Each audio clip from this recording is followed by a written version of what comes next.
काँग्रेस पक्षाचे अध्यक्ष आदरणीय मल्लिकार्जुन खरगे साहेबांना विनंती करतो त्यांनी ह्या सभेला मार्गदर्शन करावं। भारत जोड़ो एलईडी ब्लैक ऑफ कर दो। यात्रा के निमित्त आज बहुत बड़ा सर वो बंद होगा, जनसभा ये नहीं चलेगा, पीछे लाइव नहीं चलेगा। मैंने पहले जहाँ पर आयोजित किया गया है और राहुल जी में सर बंद रहेगा। मैं करवा देता हूँ सर, अभी बंद। इसमें इस कार्यक्रम के और इस भारत जोड़ो यात्रा के कर्ता धर्ता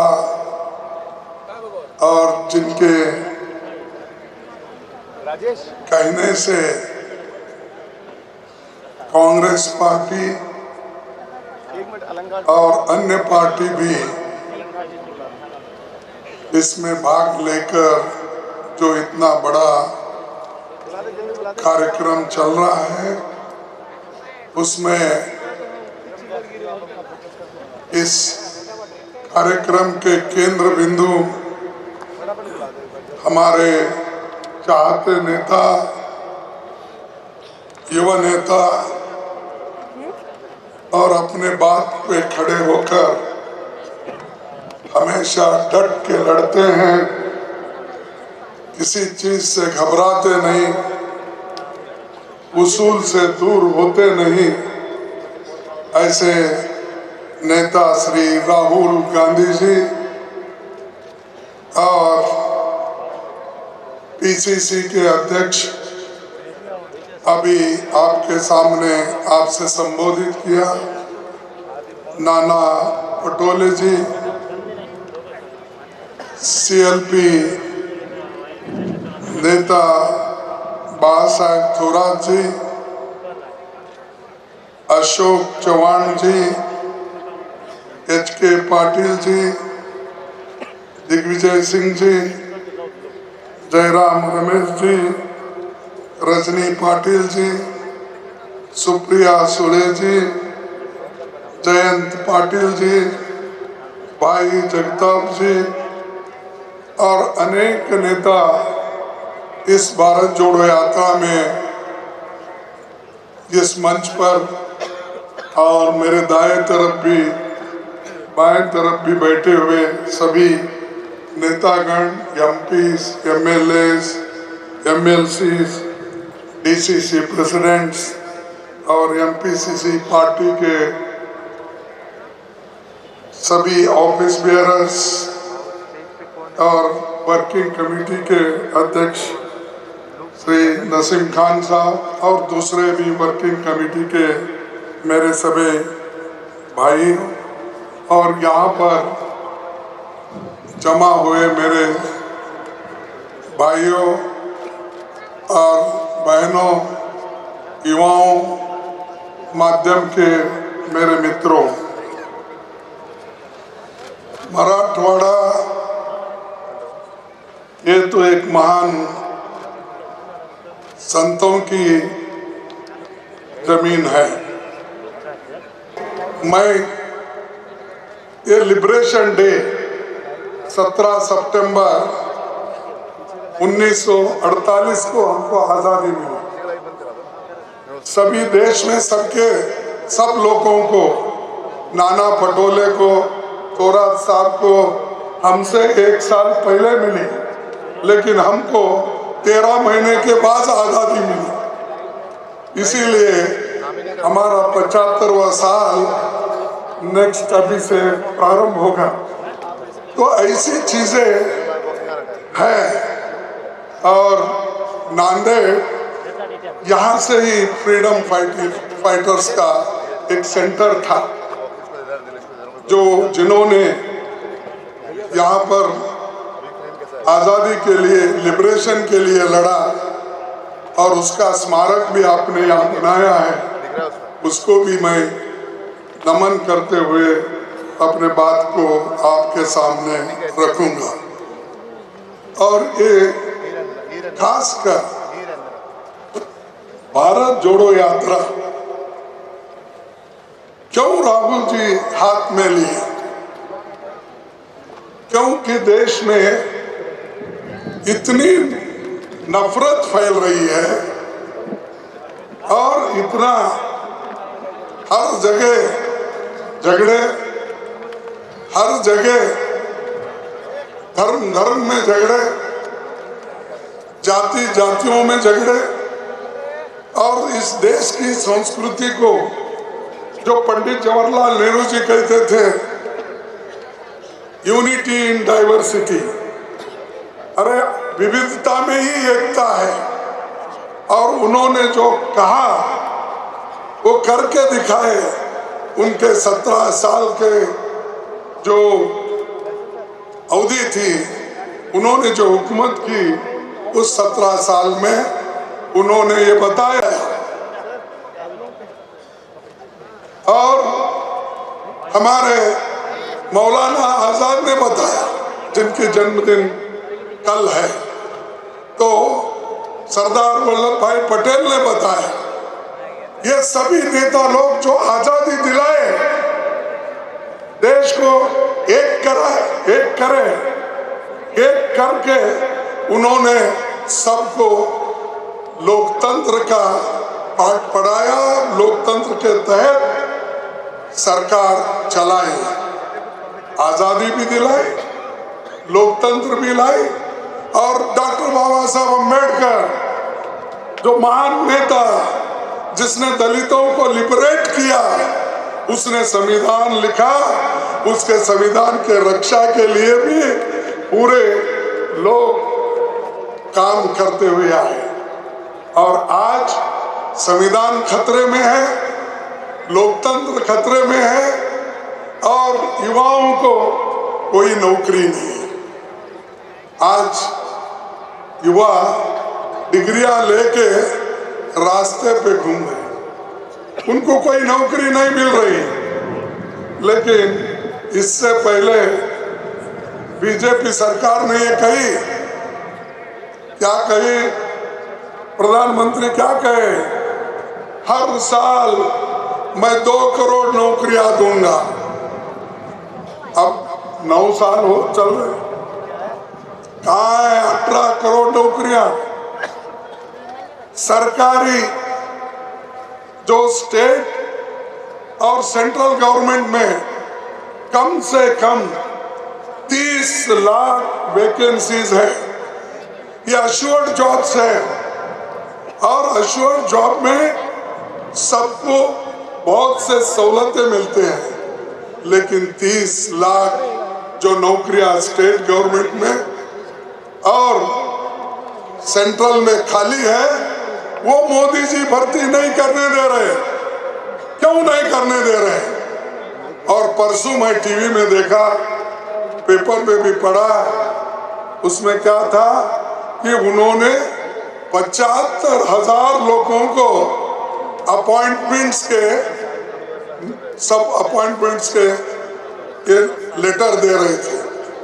अरे देश में तो 30 लाख नौकरियां खाली है, आप 75,000 वो भी सरकारी नौकरी देकर मैंने इतने नौकरियां दिया, ये कह रहे हो?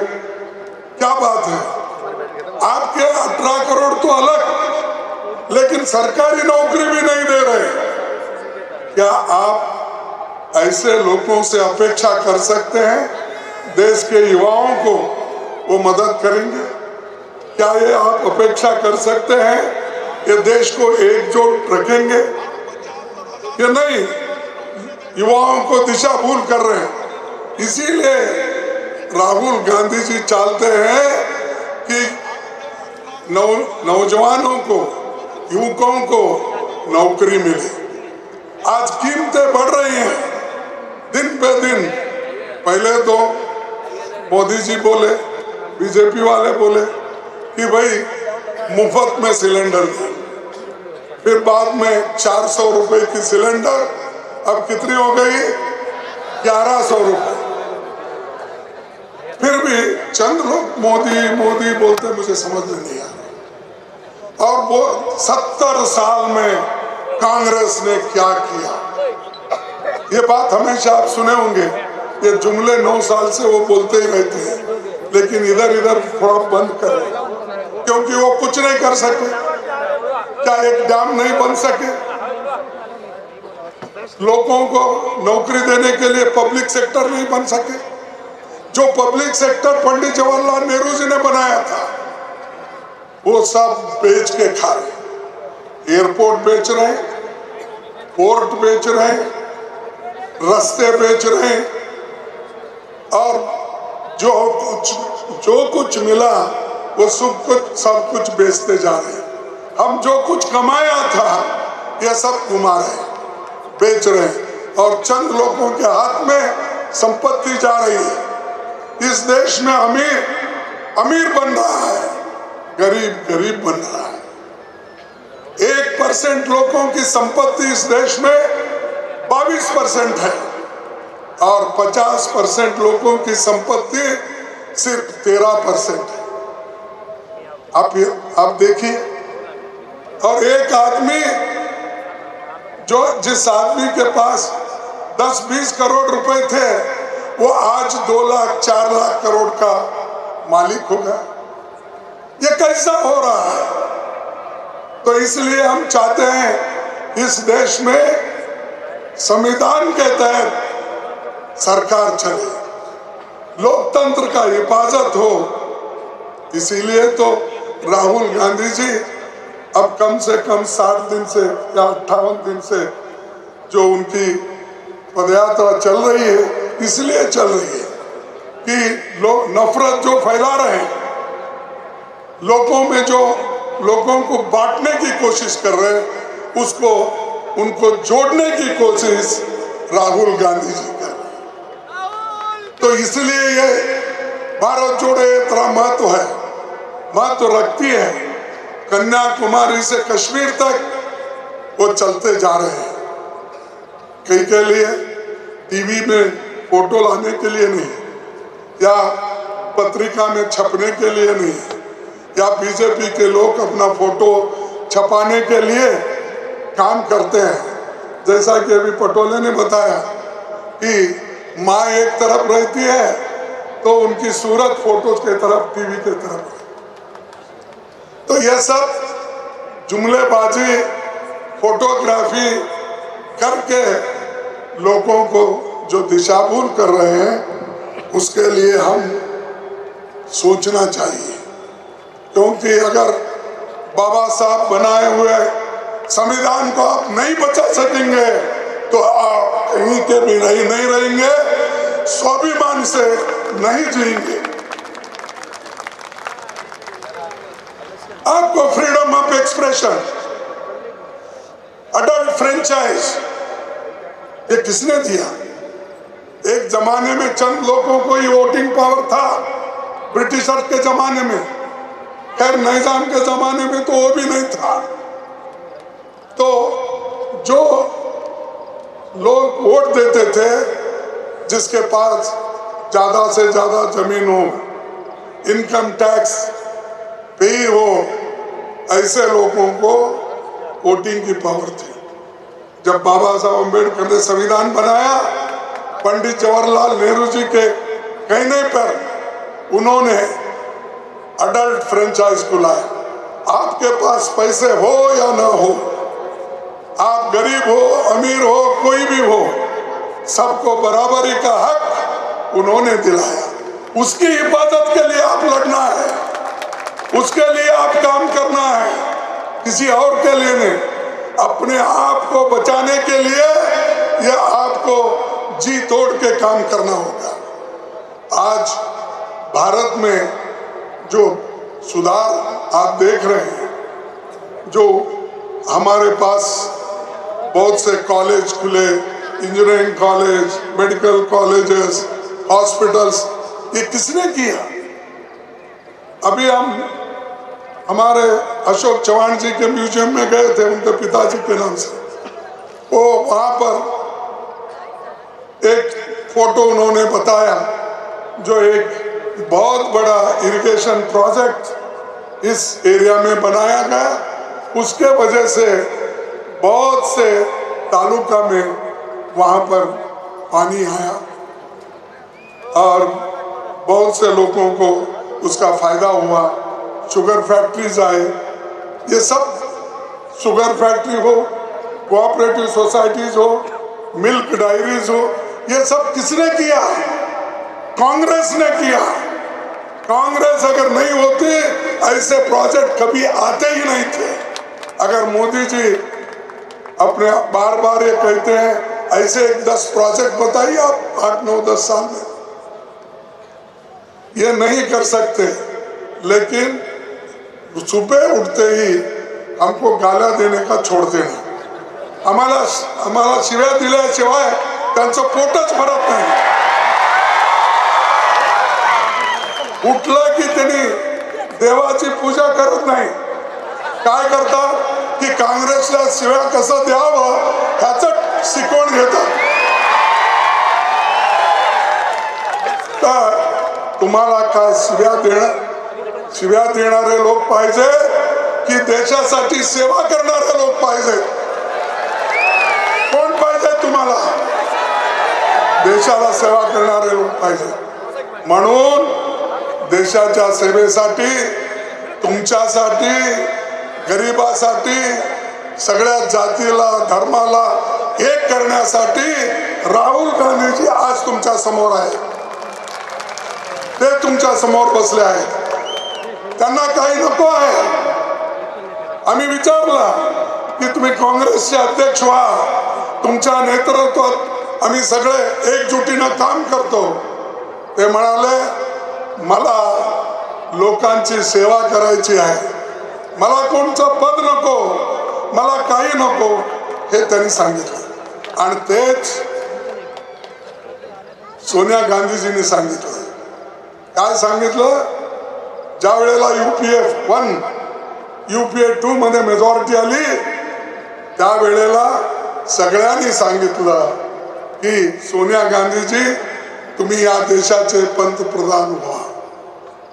पण ती ऐकली नाही। ती म्हणाली मला देशाचं पंतप्रधान व्हायचं नाही, गरीब लोकांचे जे समस्या आहेत ते सोडवायचे आहेत, म्हणून मी मनमोहन सिंगला करतो। म्हणून ती मनमोहन सिंगला प्रधानमंत्री केले। इथं आपण भांडतो, अनेककडे भांडतो, सरपंचासाठी भांडतो, जिल्हा पंचायत अध्यक्षासाठी भांडतो, मिनिस्टर पद मिळालं नाही सोडून जातो, चीफ मिनिस्टर साठी भांडतो। अरे ज्यांना प्रधानमंत्री व्हा म्हणून सगळे लोक सांगितले, त्यांनी म्हणलं की देशामध्ये आर्थिक परिस्थिती सुधारण्यासाठी मनमोहन सिंगला मी करते, आणि मनमोहन सिंग झाले। म्हणून अहो नांदेडला सुद्धा खूप पैसे मिळाले, कारण गुरु गोविंद सिंगचे 300 वर्षाचं म्हणून त्याला विशेष फंड दिले, रोड झालं, सगळं काही झालं। हे कोण केले? काँग्रेसचे लोक केले, मनमोहन सिंगजी केले आणि सोनिया गांधींनी केले। आणि अशा लोकांना तुम्ही काय केलं म्हणून विचारता? अरे ज्या गरिबांना पोटाला अन्न मिळत नव्हतं, एक दिवसाचं अन्न त्यांना बरोबर मिळत नव्हतं आणि काम मिळत नव्हतं, म्हणून नरेगा योजना तिने आणली, फूड सिक्युरिटी ऍक्ट आणून गरिबांना 3 रुपयामध्ये फ्री राईस, व्हीट हे सगळं देण्याचं काम केलं। हे मूलभूत समस्या आहेत। अरे पहिले पोटोबा नंतर विठोबा, अरे पोटातच काही नाही, मग किती तुम्ही मंत्र खाता, किती सांगता? म्हणून माणसाला पाहिजे, जसं बुद्धांनी सांगितलं की जे आवश्यक वस्तू असतात ते माणसाला दिलं पाहिजे, त्याच्याशिवाय मनुष्य जगत नाही। म्हणून त्यांनी 8-9 वर्ष न खाता बुद्धगयामध्ये बसले। शेवटी त्यांना वाटलं हवा, पाणी, अन्न असेल तरच मनुष्य जगू शकतोय, म्हणून त्यांनी पुन्हा खायला सुरुवात केली, जेवायला सुरुवात। तसं तुमच्या पोटासाठी आणि तुमच्या हाताला काम देण्यासाठी, मुलाला एज्युकेशन देण्यासाठी हे सगळं काम आम्ही केलो, सोनिया गांधीजींनी केलं. हे खरं आहे की खोटं आहे सांगा? खरं आहे, खरं आहे. आता पुढेही आम्ही जे सांगणार आहोत अथवा राहुल गांधीजी जे सांगतील आम्ही ते सगळे काम करणार. काम करण्यासाठी तुमच्या पुढे आम्ही आलेलो आहोत. आणि हे भारत जोडो यात्रामध्ये केवळ काँग्रेस पार्टी एकच नाही, अनेक वकील आले त्याच्यात, डॉक्टर्स आहेत आणि आजच तुमच्या समोर आमचे ऍक्टर त्यांनी सुद्धा येऊन सांगितले, लिटररी फिगर्स आहेत, जर्नलिस्ट आहेत, अनेक लोक त्याच्यात जोडून आहेत. म्हणले की लोकांना आता कंटाळा आलाय मोदीचं ऐकून, कारण मोदी बाहेर गेला तर काय करतात, काही लोक त्यांचे खास असतात, त्यांना टीम अगोदर पाठवतात की त्यांनी अरब कंट्रीला जाऊ दे, अमेरिकेला जाऊ दे, दुसरीकडे जाऊ दे. तिथे गेल्यानंतर ते एक असतात 500-400 लोक मोदी मोदी म्हणतात. कोण? अरे आम्ही पाठवलेले लोक, आम्ही इंजिनियर केलं, आम्ही डॉक्टर केलं, आम्ही प्रोफेसर केले. काय यांच्या काळात झाले काय डॉक्टर? ते यांच्या काळात ते इंजिनियर झाले. अहो तुम्ही येऊन 8 वर्षही झालं नाही. 8 वर्षात कोण डॉक्टर होते, MD होते? 5-6 वर्ष, 8 वर्ष जवळजवळ पाहिजे. तर यांच्याकडून एक डॉक्टर आलं नाही, एक इंजिनियर नाही, तरी पण मी फार काम केलो असं म्हणतात आणि सगळीकडे आम्हाला शिव्या देत जातात. कांग्रेस ने कुछ नहीं किया, बर्बाद किया. अरे हम बर्बाद करते, संविधान को अगर नहीं बचाते और लोकतंत्र को अगर नहीं बचा देते तो आप मोदी जी प्रधानमंत्री होके नहीं आते थे. ये है, हमने उसकी रक्षण किए, त्याचं रक्षण आम्ही केलं, ते जिवंत ठेवलं, संविधान वाचवलं, लोकतंत्र वाचवलं, म्हणून तुम्ही प्रधानमंत्री झाला. आणि आम्हाला विचारता काय केलं? सगळं काय केलं आम्ही केलं, तुम्ही काय केलं? जुमलेबाजी केला. कुठं आहेत मग तुमचे 15 लाख रुपये? कुठं आहेत तुमच्या 2 कोटी नोकऱ्या? वर्षाला 2 कोटी. कुठं आहेत 18 कोटी? कुठंही नाही. जे सांगितलं ते तर केलंच नाही आणि करणारही नाही. मी जास्त वेळ घेत नाही. राहुल गांधी साहेब तुमच्यासोबत पुन्हा बोलणार आहे आणि मी एक गोष्ट तुम्हाला सांगतो की या नांदेडमध्ये एक गोष्ट गुरु गोविंद सिंगनी सांगितलं होतं आणि ते हे सांगितलं होतं की तुम्ही घाबरू नका आणि तुम्ही केव्हाही म्हणजे जे राहुल गांधी नेहमी म्हणतात डरो मत, हे अगोदर ऐकलो की 2024 च्या भाषणाच्या वेळेला.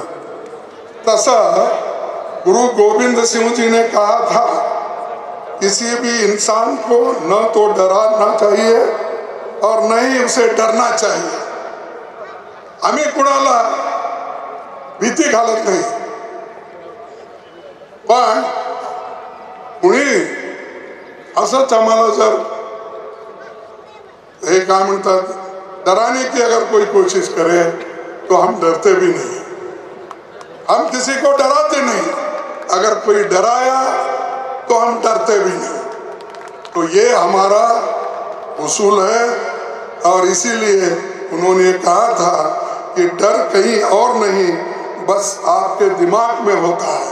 तो वो डर निकालो, क्योंकि वो ईडी का, इनकम टैक्स का, सीवीसी का और ईडी का, ये सारी चीजों का उपयोग कर रहा है. और कहीं एमएलए भाग रहे हैं, कहीं कहीं और कार्यकर्ता भाग रहे हैं, हर पार्टी के। मैं किसी एक पार्टी का नाम नहीं लेता, क्यों भाग रहे? उनको डराना। इसीलिए आप डरो मत, लड़ो। अगर आप लड़ते रहेंगे तो ही जीते रहेंगे, अगर लड़ेंगे नहीं तो जिएंगे नहीं। और वो भी खास करके अपने को स्वाभिमान से जीना है तो हमको लड़ना होगा। कहीं कुछ दिया, कहीं क्या किया, उसको छोड़ दीजिए।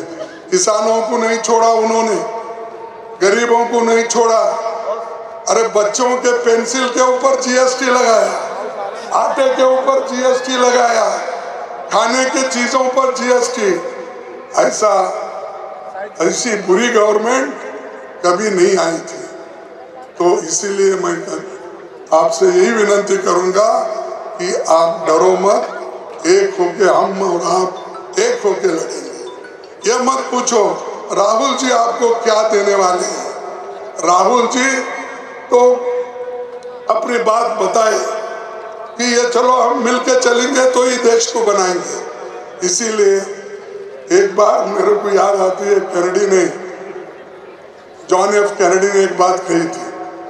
जब वो चुनाव में ठहरे थे तब एक आदमी ने उठकर कहा कि आप चुन के आने के बाद मुझे क्या देने वाले हो, मेरे लिए क्या करने वाले।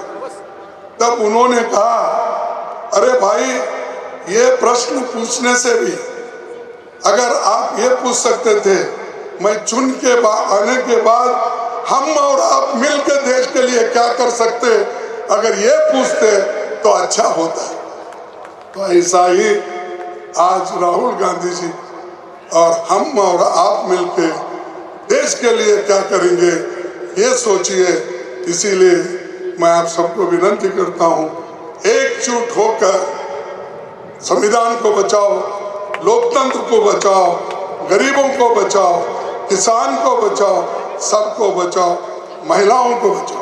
आज कितने रेप हो रहे, कितने मर्डर हो रहे, और जब कभी एक बार हम जजमेंट को देखते हैं तो भी हैरान हो जाते हैं। तो इसीलिए संविधान के तहत चलाना हम सबका फर्ज है। ये काम आप सभी करेंगे और ये जो भारत जोड़ो यात्रा यशस्वी जरूर हो जाएंगी और सरकार आज न कल बदला के हम दिखाएंगे, पूरी हम कोशिश करेंगे। ये कहते हुए मेरे 4 शब्दों को समाप्त करता हूँ। जय हिंद।